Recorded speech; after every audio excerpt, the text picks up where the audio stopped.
with that said, I just want to show a quick video, and then after that I have a couple of things I want to say, and then we're going to bring up sleep talk. So I want to introduce my friend Dennis to you.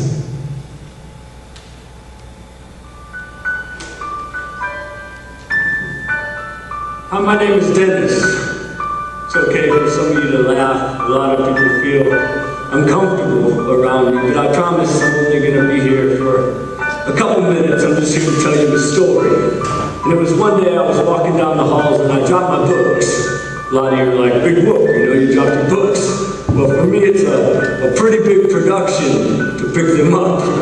So luckily there was a pretty girl that walked by and she said, hey, can I help you with your books? And I said, yeah, you can, you know. She picked my books up and she carried them to class and she set her books down and set my books down and she said, hi, I'm Stacy. I said, hi, my name is Dennis. We talked for a minute right before the bell rang. As she was walking out, she said, hey, Dennis, I have a great idea. I said, what's that, Stacy? And she said, well, tomorrow me and some of my friends are going roller skating and I would love for you to join us. I said, well, I don't do so well on wheels, you know. She said, that's okay. I will help you. I said, okay. So the next night, Stacy's mom picked me up and took us to the roller skating rink. I don't know who was more scared, me or the guy I handed my money to saying, size 9, please.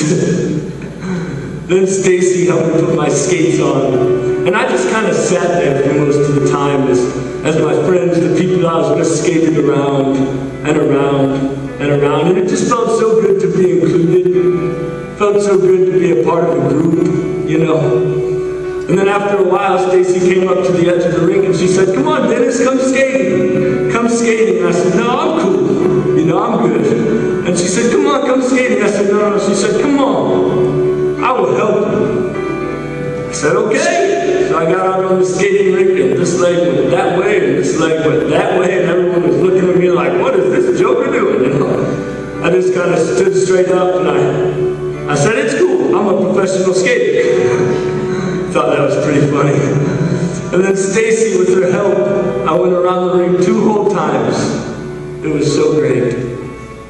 After we were done skating, Stacy's mom took us home. Right before I got out of the car, Stacy said, hey Dennis, I have a great idea. I said, what's that, Stacy? She said, well, tomorrow me and some of my friends are swimming and eating barbecue in my backyard and I would love for you to join us. I said, well, Stacy, I don't do so well in the water either, you know. And she said, that's okay. I will help you. I said, okay. So the next day, me and my mom went and got me a pretty good-looking swimsuit, if I do say so myself. And I just kind of sat there in the lawn chair with the people I was with were swimming. It felt so great again just to be included. Felt so good with the sun beating down on my body too. And then Stacy came up to the edge of the pool and she said, Dennis, come swimming. I said, no. She said, come on. I said, no, swimming for Dennis. And she said, come on, I will help you. I said, okay. So I got in the shallow end and kind of just stood there and was like, whoa, you know. And then she said, come to the deep end. I said, no. She said, come on, I will. And I stopped her right there. And I said, I know you will help me. She grabbed my hands and she helped me float there just for a couple minutes. It was so amazing. And then afterwards, we were eating some barbecue and talking, and Stacy was telling me about her dreams and her dreams and her dreams and her goals and all of her aspirations in life. And let me tell you, she could really change the world. And then she said, Dennis, tell me about your dreams. I said, no, I don't really have any dreams, Stacy. She said, come on, everyone has dreams. Tell me about your dreams. I said, no dreams for Dennis. She said, come on, tell me about your dreams. And she just kept persisting. She kept persisting, and I finally got so frustrated. And I said, okay, Stacy, you want to know my dreams? I'll tell you my dreams. In my dream, this old leg is straight, just like everybody else's. And in my dream, this old hip is in place, just like everybody else's. And in my dream, these old crippled hands, Stacy, yeah, they aren't crippled anymore. I can walk, and I can talk, and I can play, and I can carry my books without people looking at me like I'm crazy. And in my dreams, I don't need these stupid old glasses to see anymore. And in my dreams, this old mouth is normal, just like everybody else's. And in my dream, I don't hate who I see in the mirror. In my dream, I'm not ashamed of who I am, Stacy. But then I realized, it's just a dream. We sat there in silence for what seemed like an eternity, kind of like right now. This is awkward.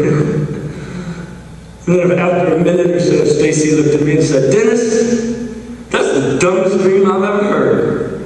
And I said, "Well, you sure know how to make a couple guys feel good." And she said, "No, Dennis, you are fearfully and wonderfully made. You are one of God's original masterpieces." And I said, "No, Stacy, you don't understand. I'm a joke.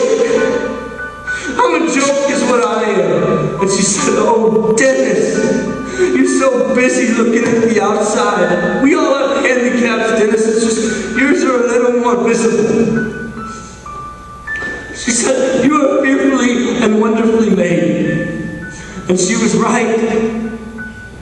She was right. After a week or so, Stacy invited me to church. And it was then I realized why she was the way she was. Surprised she invited me to church.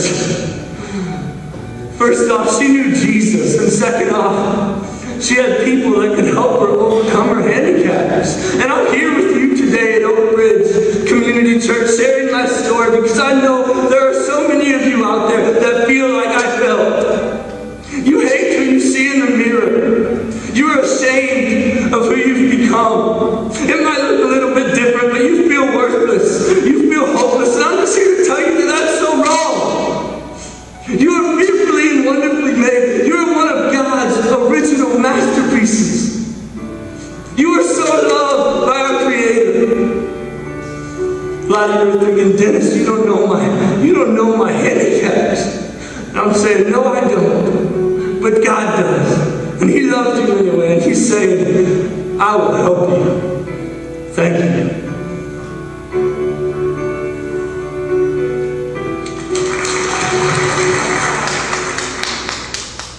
I don't usually speak very often when I do these events. I usually invite a guest. For some reason, I felt led to kind of share my testimony. And if you received one of the flyers that I had handed out for this event, you noticed that this is primarily a back-to-school kind of celebration. And whether you guys know this or not, for me, I'm a bus driver. I drive for the whole Kingsway region, so I drive for Kingsway High School, for the middle school, for Walter Hill, for the Stratton School, and for all the different things that are around here. So for me, school is new just as much as it is for the students that are here. And as we approach the new school year, there's an excitement, there's a joy. We have new classes, we have new teachers, we have new curriculum. We just have that newness, and it's exciting. And one of the things that I soon realized is that no matter where you turn, wherever it is, whether you're at school, whether it's your job, or just in life in general, we all know people that are Dennises. We all know the people that, for some reason or another, or whether they have a handicap like cerebral palsy, like he had in his story, or they might be a little bit different, the way that they talk, the way that they look, the way that they dress, the way that they act. There's something that kind of makes them different. And these are the people that we find sooner or later start getting picked on. They get made fun of, they get bullied, they get ostracized, and they're the ones that are the runners.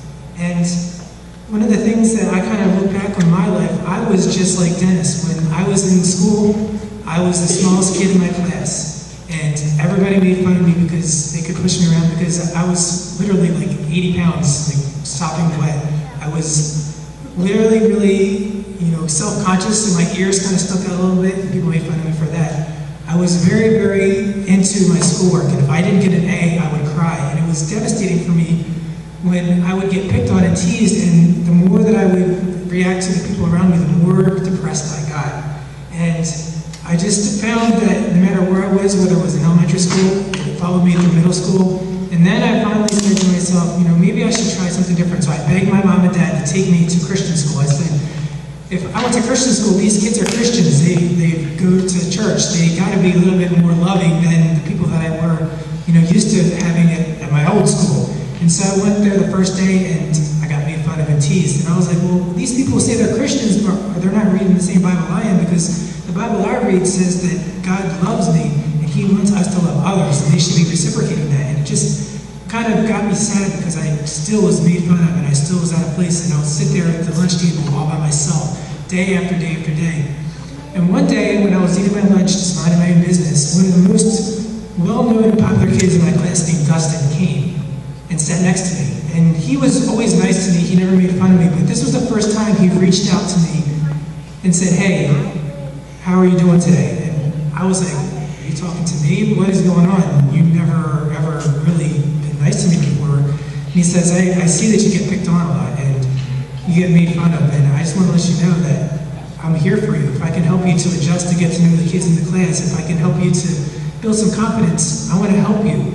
And we just started to build a friendship, and every day at the lunch table he would come and he would sit next to me, we would talk and we would laugh, and soon I found him inviting me to different things that he would do. We went to concerts and we would play sports together, and we would do all sorts of things together, and soon enough I started to pick up a group of friends, and it was awesome. I finally felt like I belonged.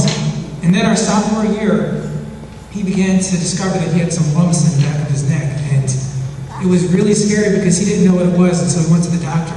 And when he was at the doctor, they kind of did some tests and they found that there was cancerous cells that were in his body. So they started going through radiation and all sorts of treatments, and nothing that he seemed to be able to do seemed to work. And as he continued to move along into the middle part of our sophomore year into our junior year, things just got worse and worse. But the thing that was most amazing about Dustin was his attitude. No matter what he was going through, whether he was really weak or tired or just physically exhausted from all the things that he was going through with the doctors, he always said, "You know what? God has given me this for a reason, and I'm going to be happy with the way that things are happening." And he would tell doctors, and he would tell anybody he could tell that no matter what, it doesn't matter how he's on the outside, God loves him on the inside.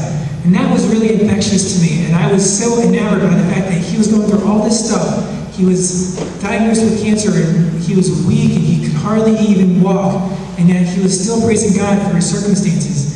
And one of the most devastating times in my whole entire life was when he died in our junior year, and I was so distraught because I didn't know what to do. I had lost my best friend, and I just thought back to all the times that I just spent with him, and all the contacts that we had done, and all the things that he had said. And one of the things that stuck out to me the most, which is something that Dennis said, and he always said, "Tim, you know what? You were made by God in his image.